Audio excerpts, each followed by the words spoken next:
आज हम लोग डिफरेंशियल इक्वेशन का कंसेप्ट समझेंगे। देखिए, डिफरेंशियल इक्वेशन से जेईई मेंस में हर साल एक क्वेश्चन आता है और उसको करने के लिए हमें यहाँ पे कुछ पॉइंट्स दिए हैं जिनको समझना होगा। और आप इतना पॉइंट समझते हैं तो डिफरेंशियल इक्वेशन के आप क्वेश्चन जेईई मेंस के खूब आराम से कर सकते हैं। सबसे पहले हम लोग यहाँ बात करेंगे डिग्री एंड ऑर्डर की। वैसे डिग्री एंड ऑर्डर से डिफरेंस जेईई मेंस में क्वेश्चंस बहुत कम आए हुए हैं, फिर भी यहाँ पे हम लोग समझ लेते हैं क्या होता है। जैसे मान लीजिए हमें एक डिफरेंशियल इक्वेशन दिया हुआ है, ठीक है, dxy अपॉन dx क्यूब। तो हम लोग को ऑर्डर चेक करना होता है। तो ऑर्डर के लिए हम लोग करते हैं यहाँ पर कि ये कितनी बार डिफरेंशिएट हुआ है। तो यहाँ पे देखिए 3 टाइम्स ये डिफरेंशिएट हुआ, तो ये इसका ऑर्डर क्या रहेगा, इसकी ऑर्डर हो जाएगी 3। और डिग्री क्या होता है, डिग्री होता है जो हाईएस्ट ऑर्डर डेरिवेटिव होता है उसका जो पावर होता है उससे हम डिग्री कहते हैं। तो यहाँ पे देख लीजिए इसकी डिग्री क्या हो जाएगी। वैसे इससे जेईई मेंस में क्वेश्चन आए नहीं है। हम लोग सेकेंड पॉइंट देखेंगे, फॉर्मेशन ऑफ डिफरेंशियल इक्वेशन। देखिए, फॉर्मेशन ऑफ डिफरेंशियल इक्वेशन में क्या होता है, जैसे मान लीजिए हमें कोई एग्जांपल मिल गया y = mx और कहा गया कि इसको डिफरेंशियल इक्वेशन के फॉर्म में कन्वर्ट करिए, उससे बोलेंगे फॉर्मेशन ऑफ डिफरेंशियल। तो ऐसे में क्या करते हैं, जब हमें इस तरह का क्वेश्चन मिलता है हमें डिफरेंशियल इक्वेशन में कन्वर्ट करना होता है, तो सबसे पहले हम लोग इसमें आर्बिट्री कांस्टेंट काउंट करते हैं कि कितने आर्बिट्री कांस्टेंट है। जितनी आर्बिट्री कांस्टेंट होते हैं हम उतना टाइम्स इस फंक्शन का डिफरेंशिएट करते हैं। उसके बाद एक एक करके आर्बिट्री कांस्टेंट को एलिमिनेट करते हैं। जो फाइनल रिजल्ट आता है वो हमारा डिफरेंशियल इक्वेशन के फॉर्म में कन्वर्ट हो जाता है, उसे हम कहते हैं फॉर्मेशन ऑफ डिफरेंशियल। इससे भी जेईई मेंस में क्वेश्चन आते हैं, हम लोग क्वेश्चन को लास्ट में चेक देखेंगे। थर्ड पॉइंट जो कि काफी इंपॉर्टेंट है, सॉल्यूशन ऑफ डिफरेंशियल। इससे सबसे ज्यादा क्वेश्चन आते हैं जेईई मेंस में।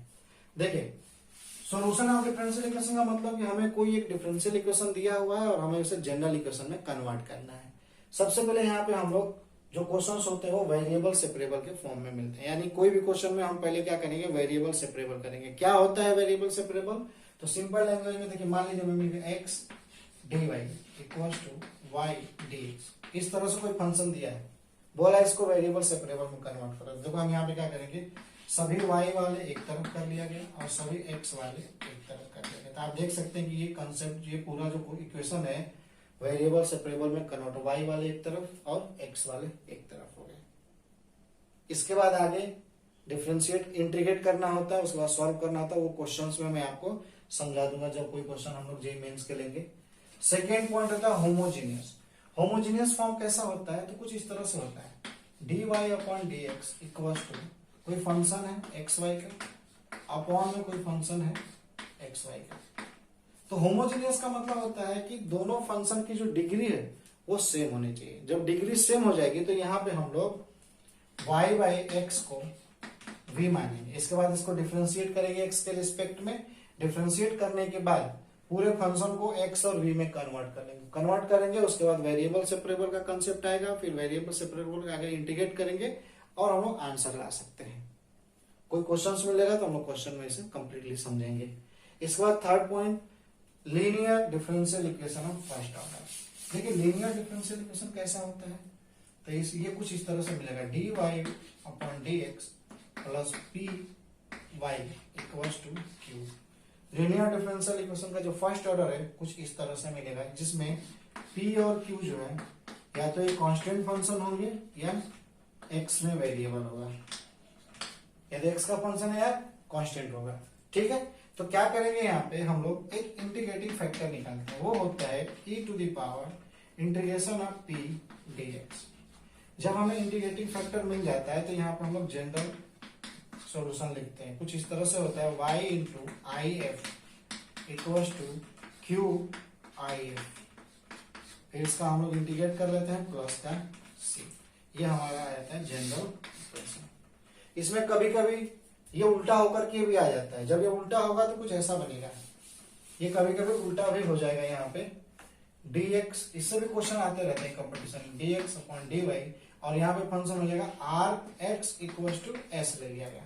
अब ये जो फंक्शन हो जाएंगे वो या तो कांस्टेंट होंगे या तो y के फंक्शन हो जाएंगे। यहाँ पे p की जगह पे r हो जाएगा, x के जगह पे y हो जाएगा, यहाँ पे y की जगह x हो जाएगा, यहाँ पे q की जगह s हो जाएगा, यहाँ पे y हो जाएगा। इसके बाद हम क्वेश्चन को सॉल्व कर लेंगे। पूरा चेंज हो जाता है जब हमको dx अपॉन dy का कंसेप्ट मिलेगा। तो इसके बाद हम लोग देखेंगे बर्नौली इक्वेशन। देखो बर्नौली इक्वेशन कुछ नहीं होता, बर्नौली इक्वेशन इसके ही जैसा होता है, लीनियर फॉर्म में होता है। dy by dx plus P था y इक्वल्स टू q, और हमें यहाँ पे y to the power n मिल जाएगा। यदि यहाँ पे कोई y का फंक्शन आ जाता है, इसका मतलब कि बर्नौली का कंसेप्ट होगा। इसमें क्या करेंगे हम लोग, y to the power minus n plus one equals to v मानेंगे, फिर इसको हम x के रिस्पेक्ट में डिफरेंशिएट करेंगे। डिफरेंशिएट करने के बाद पूरे फंक्शन को x और v में चेंज करेंगे। जब x v में चेंज करेंगे तो वो कन्वर्ट होकर के लीनियर फर्स्ट डिग्री में आ जाएगा। फिर वहां के बाद फिर IF लेंगे, IF लेने के बाद फिर क्वेश्चन को सॉल्व करेंगे। थोड़ा सा बड़ा होता है लेकिन इससे भी क्वेश्चंस आते हैं। इसका नाम होता है बर्नौलीज इक्वेशन। इसके बाद लास्ट हम लोग देखेंगे एग्जैक्ट फॉर्म। देखिए कभी कभी किसी क्वेश्चन में एग्जैक्ट फॉर्म भी दिया होता है जिससे क्वेश्चन बहुत जल्दी आ जाता है, यदि आप एग्जैक्ट फॉर्म को समझते हैं तो। ठीक है, देखिए यहाँ पे जैसे मान लो कि हमको डिफरेंशिएशन ऑफ एक्स वाई का निकालना होता है तो हम क्या लिखते हैं सर, इसका हो जाता है dx into Y plus X D Y. आप यहाँ से देख सकते हैं कि ये दो फंक्शन है, इनका डिफरेंशिएशन कैसे करते हैं। फर्स्ट वाले का डिफरेंशिएशन सेकंड वाला जो करते हैं प्लस फर्स्ट वाला जो होता है सेकंड वाले का डिफरेंशिएशन। तो आपको क्वेश्चन में इस तरह का दिया होगा, जब इस तरह का दिया होगा तो आप उसको डायरेक्ट लिख सकते हैं सर ये जो डिफरेंशिएशन लिखा है एक्स वाई का लिखा है, तो हमें इसका इंटीग्रेशन करने में बहुत आसानी हो जाएगी। तो कोई कोई क्वेश्चन में आपको इस तरह से मिलेगा, हम लोग देखेंगे। यदि कोई क्वेश्चन में आया होगा तो वहां पे मैं जरूर बताऊंगा इसका एग्जैक्ट फॉर्म। चलिए हम लोग जेईई मेंस के क्वेश्चंस देखेंगे। जेईई मेंस में जो क्वेश्चंस आए हैं, सबसे पहले हम लोग देखेंगे 2014 में क्वेश्चंस कैसा आया हुआ है। देखिए 2014 में जो क्वेश्चंस भी आया हुआ है उसमें दिया हुआ है, मैं क्वेश्चंस पूरा नहीं लिख रहा हूं। डिफरेंशिएशन ऑफ पीटी एक फंक्शन है upon D T equals to 1/2 PT minus का 200, और गिवन है if P of 0 equals to 100, और फाइंड करना है हमें पी ऑफ टी की फंक्शन फाइंड करना है, पी ऑफ टी क्या होगा।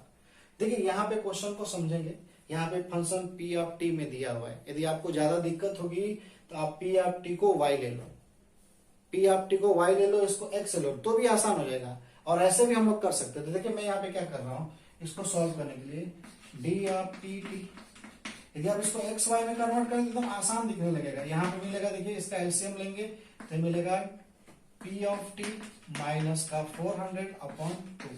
वेरिएबल से वेरिएबल पीटी का फंक्शन इधर लाएंगे, टी वाला इधर लाएंगे, तो यहाँ हमें मिलेगा डिफरेंशिएशन ऑफ पीटी अपॉन में पी ऑफ टी माइनस का 400 इक्वल्स टू 1/2 dt। देखिए यहाँ पे मैंने क्या किया, वेरिएबल सेपरेबल का कंसेप्ट लगाया। ये क्वेश्चन वेरिएबल सेपरेबल का है। अब देखिए जब हमने वेरिएबल सेपरेबल कर लिया, पीटी का फंक्शन इधर हो गया, टी इधर हो गया, तो यहाँ के बाद क्या करेंगे, हम लोग दोनों साइड में इंटीग्रेट करेंगे। ठीक है, तो यहाँ पे दिख रहा है कि सर डी ऑफ पीटी हमें निकालना है upon P of T minus का वाई। ये आपको थोड़ा सा देखने में अलग लगेगा, मैं इसको ऐसे लिखूं तो शायद आपको समझ में, डी ऑफ वाई इधर लिख दें डी वाई, और यहाँ पे मैं लिख दूं वाई माइनस 400, तो आपको दिख रहा होगा कि सर हमको इसका इंटीग्रेट करना है। तो इसका इंटीग्रेशन क्या हो जाता है, इसका इंटीग्रेशन हम लोग को मिलेगा log P of T minus का 400। कभी कभी क्वेश्चन को अपने लैंग्वेज में चेंज कर लेना चाहिए। देखो P of T minus 400 equals to यहाँ पे हो जाएगा 1/2 T plus C, D T का इंटीग्रेशन टी। ठीक है, अब एक क्वेश्चन में दिया है कि जब हम t की वैल्यू 0 रखेंगे तो p ऑफ 0 की वैल्यू 100 आ जाएगी। देखो यहाँ पे t की वैल्यू 0 रखें, जब हम लोग यहाँ पे t की वैल्यू 0 रखें तो देखो क्या मिलेगा, लॉग यहाँ पे जब 0 रखेंगे तो ये हो जाएगा 100 माइनस का 400 इक्वल्स टू, यहाँ पे 0 रखना है तो ये हो जाएगा 0 प्लस सी, तो यहाँ पे हमें मिलेगा लॉग 300, यहाँ पे हमें मिल जाएगा c की वैल्यू। जब आपको c की वैल्यू 300 मिल गया तो अगेन इस फंक्शन में रख देंगे, तो देखो क्या मिलेगा हम लोग को, यहाँ से हम लोग को मिलेगा log p of t minus का 400 इक्वल्स टू 1/2 t, और c के जगह पे हम लोग रख देंगे लॉग का 300 प्लस लॉग 300। हम लोग को पी ऑफ टी की वैल्यू निकालना है तो लॉग को सिंप्लीफाई करना पड़ेगा, इस लॉग को उस तरफ ले चलेंगे तो देखो उधर जाएगा तो ये माइनस हो जाएगा, अपॉन डिवाइड में आ जाएगा, ये मिलेगा log P of T minus 400 upon 300 equal to 1/2 T. अब देखिए लॉग हटाएंगे यहाँ से तो पी ऑफ टी माइनस का 400 अपॉन 300 इक्वल टू लॉग इधर आएगा तो ई टू द पावर 1/2 टी हो जाएगा ये। फिर यहाँ से पी ऑफ टी माइनस का 400 equal to 300 E to the power 1/2 T हो जाएगा। फिर यहाँ से पी ऑफ टी की जो वैल्यू हो जाएगी वो मिल जाएगी 300 ई to the power 1/2 T plus का 400। ये हमारा आंसर आ जाएगा जो पूछा हुआ है, ये हमें आंसर मिल जाएगा P of T 300 minus E to the power 1/2 T plus 400। इसके बाद एक क्वेश्चन और देखेंगे जो 2015 में, नेक्स्ट क्वेश्चन हम लोग देखेंगे 2015 जेईई मेंस में आया हुआ है। क्वेश्चन क्या है इसका, x log x dy by dx plus का y equals to 2x log x। देखिए सबसे पहले हम लोग क्या करेंगे, dy by dx को अलग करने की कोशिश करेंगे। तो आप यहाँ पे देख रहे हैं जो dy by dx दिया हुआ है, यहाँ पे x log x का मल्टीप्लाई है, तो मैं क्या कर रहा हूँ इस इक्वेशन में x log x का डिवाइड कर देते हैं। तो यहाँ पे हमें मिलेगा dy by dx प्लस यहाँ पे डिवाइड करेंगे तो 1/x log x into Y equals to, जब आप यहाँ पे डिवाइड करेंगे देखो x log x कैंसिल होकर के यहाँ मिल जाएगा मुझे 2। यदि हम लोग इसको थोड़ा ध्यान से देखें तो ये दिया हुआ है लीनियर डिफरेंशियल इक्वेशन का फॉर्म दिख रहा है। यहाँ पे हम लोग को ये मिल जाएगा P और ये मिल जाएगा Q। मैंने अभी कुछ देर पहले बताया था लीनियर डिफरेंशियल इक्वेशन फॉर्म, यहाँ पे dy by dx py equals to Q, तो ये हमें P मिलेगा और ये मुझे मिलेगा Q। इसके बाद क्या करते थे हम लोग, इंटीग्रेटिंग फैक्टर IF निकाल देते हैं। IF क्या होता था, e टू द पावर इसका integration 1/x log x dx। हम लोग इसको इंटीग्रेट करेंगे तो देखिए इसको इंटीग्रेट कैसे किया जाएगा, मैं थोड़ा अलग से इसको इंटीग्रेट कर रहा हूँ, फिर बाद में जो आएगा इधर रख देंगे। 1/x log x का इसका इंटीग्रेशन करना है हम लोगों को। तो सबसे पहले क्या करेंगे, log x को t मानेंगे। यहाँ पे देखिए log x को जब t मानेंगे तो इसका differentiation 1/x log x 1/x dx equal to dt। तो 1/x dx के जगह हम लोग रख देंगे dt और log x के जगह t। तो यहां से हम लोग को मिल जाएगा इंटीग्रेशन इसका 1/t dt। अब देखो इसका इंटीग्रेशन हो जाएगा log t, और t की वैल्यू क्या रखेंगे हम लोग, log x, तो यहाँ मिल जाएगा log x। अब इसको हम लोग e टू द पावर में, तो if हम लोग को मिल जाएगा if equal to e to the power log x। यहाँ पे log की एक प्रॉपर्टी लगेगी, इसको सिंप्लीफाई करेंगे तो if मिल जाएगा हम लोग को log x। जब हमको इंटीग्रेटिंग फैक्टर मिल गया तब हम लोग क्या करेंगे, जनरल इक्वेशन इसके बाद निकालेंगे। जनरल इक्वेशन के लिए मैंने फॉर्मूला बताया कि y इंटू if की वैल्यू दिया हुआ है log x equals to integration of q की वैल्यू दिया है 2 इंटू if की वैल्यू दिया है log x, और इसका हम लोग इंटीग्रेट करेंगे dx के रिस्पेक्ट में प्लस c। अब इसको सॉल्व करेंगे तो देखिए क्या मिलेगा हम लोगों को। इसको सॉल्व करने के बाद मिलेगा हम लोग को, एक बार मैं यहाँ फिर से लिख दूं y log x equal to, देखिए 2 को बाहर ले लेते हैं, यहाँ पे integration of log x dx plus का c। अब यहाँ पे y log x plus equal to 2, log x का इंटीग्रेशन हम लोग को याद रहना चाहिए। जनरली इसको हम लोग याद रखते हैं log x का इंटीग्रेशन। log x का इंटीग्रेशन होता है x log x माइनस का x प्लस c। इसके बाद क्वेश्चन में दिया हुआ था हम लोगों को कि x की जो वैल्यू है वो greater than r equal to 1, और हमें फाइंड करना है f ऑफ e की वैल्यू। तो देखो यहाँ पे क्या करेंगे, x की वैल्यू 1 रख देंगे। जब x की वैल्यू 1 यहाँ पुट करेंगे तो हम लोगों को ये 0 हो जाएगा, और यहाँ पर भी मिलेगा 2, यहाँ पे भी x की वैल्यू रखेंगे तो 0 हो जाएगा, और यहाँ पे -1 प्लस का c। इसको सॉल्व करेंगे तो इधर 0 हो जाएगा। जब इसको सॉल्व करेंगे तो c की वैल्यू आ गई हम लोग को -2। जब c की वैल्यू हम लोग को यहाँ पे -2 आ गया, नहीं सॉरी c की वैल्यू हम लोग को 2 आएगा, इसको वापस इस फंक्शन में रख देंगे तो हम लोग को ओरिजिनल जो फंक्शन मिलेगा y log x equal to मिलेगा 2, यहाँ पे ये है हमारा ओरिजिनल फंक्शन, ये हो जाएगा 2x log x माइनस का x प्लस का 2। ये हमारा फाइनल आंसर आएगा। अब क्वेश्चन पूछा है कि f ऑफ e बताइए। f ऑफ e का मतलब होता है x की वैल्यू e रखने पे y की वैल्यू क्या आएगी। तो इस क्वेश्चन में आप x की जगह e रख दीजिए तो y log e minus 2, x की जगह e log e माइनस का e प्लस का 2। तो देखिए log e की वैल्यू जो होती है वो 1 होती है। जब हम उसको सॉल्व करेंगे तो उधर हो जाएगा y, यहाँ पे इसकी वैल्यू 1 तो एक कैंसिल हो जाएगा, तो इधर मिलेगा 2, तो ये कैंसिल हो गया तो पूरा 0 हो गया, तो ये पूरा इधर ये 0 मिल जाएगा, तो हम लोग इधर आ जाएगा आंसर 2। हमारा फाइनल आंसर हो जाएगा y इक्वल टू 2।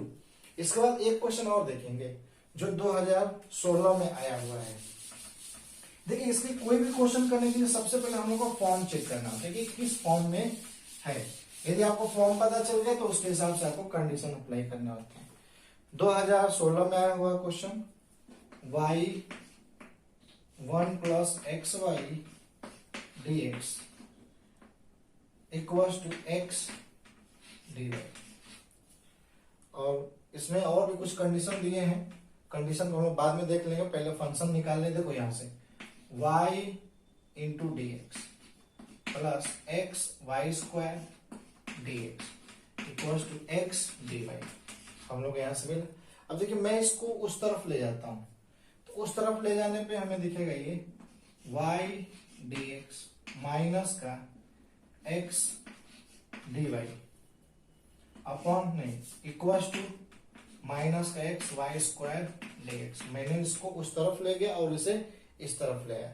आप यहाँ पे देखेंगे तो ये जो डेरिवेटिव है इसको थोड़ा सा एक लाइन और सिंप्लीफाई करते हैं, आपको पूरा क्लियर दिखेगा। मैं यहाँ पे वाई स्क्वायर को डिनोमिनेटर में लिख दिया तो मुझे यहाँ मिलेगा माइनस का एक्स डी एक्स। आप इसको देखेंगे ना तो ये डेरिवेशन है किसका, वाई एक्स बाई वाई का। आप इसको देख लीजिए, ये एक्स बाई वाई का डेरिवेशन, मतलब इसका एग्जैक्ट फॉर्म मैंने बताया था। एग्जैक्ट फॉर्म आपको कभी कभी क्वेश्चन में दिया होगा, तो ये इसका डिफरेंशिएशन लिखा हुआ है। इधर क्या है माइनस का एक्स डी एक्स। अब क्या करेंगे, दोनों साइड में इंटीग्रेट कर देंगे। जब दोनों साइड में इंटीग्रेट करेंगे तो लेफ्ट साइड में हम लोग को मिल जाएगा x बाई वाई और राइट साइड में मिलेगा माइनस का एक्स स्क्वायर बाई 2 प्लस का c। क्वेश्चन में दिया हुआ है कि जब हम x की वैल्यू 1 रखेंगे तो y की वैल्यू मुझे मिलेगी माइनस का 1। x की वैल्यू 1 रखने पे y की वैल्यू माइनस का 1, तो आप यहाँ पे x की वैल्यू 1 रखिए और y की वैल्यू माइनस 1, तो आप c की वैल्यू इधर से मिल जाएगी। देखिए मैं रखता हूँ minus 1 upon minus 1 equals to, इधर रखेंगे 1 तो मिलेगा माइनस का 1 बाई 2 प्लस का c। इसको इधर ले जाएंगे तो c की वैल्यू मिलेगी माइनस का 1 बाई 2। जब c की वैल्यू मिलेगी तो हम लोग इसमें रख देंगे, तो यहाँ हमें मिलेगा x बाई वाई माइनस का एक्स स्क्वायर बाई 2 प्लस का c। प्लस के c की जगह रखना है माइनस का 1 बाई 2। अब क्वेश्चन में आपसे पूछा हुआ है वैल्यू यहाँ पे f ऑफ, यहाँ पे हमसे पूछा है f ऑफ माइनस 1 बाई 2 की वैल्यू बताइए। तो देखिए यहाँ पे f ऑफ माइनस 1 बाई 2 का मतलब क्या हुआ कि x के जगह पे आप माइनस 1 बाई 2 रखो और y की वैल्यू निकाल दो। तो जहां जहां x है वहां पे हम माइनस 1 बाई 2 रखेंगे, सॉल्व करेंगे, यहाँ से y की वैल्यू हम लोग को मिल जाएगी और वही हमारा आंसर होगा। तो आप यहाँ पे किसी भी क्वेश्चन के फॉर्म चेक करिए, फॉर्म चेक करने के बाद उसके अकॉर्डिंग हमें क्वेश्चंस करना होता है। जितना मैंने स्टार्टिंग बताया था आप उतना आप नोट से पढ़ लेते हैं तो आप कोई भी क्वेश्चंस कर सकते हैं इसके।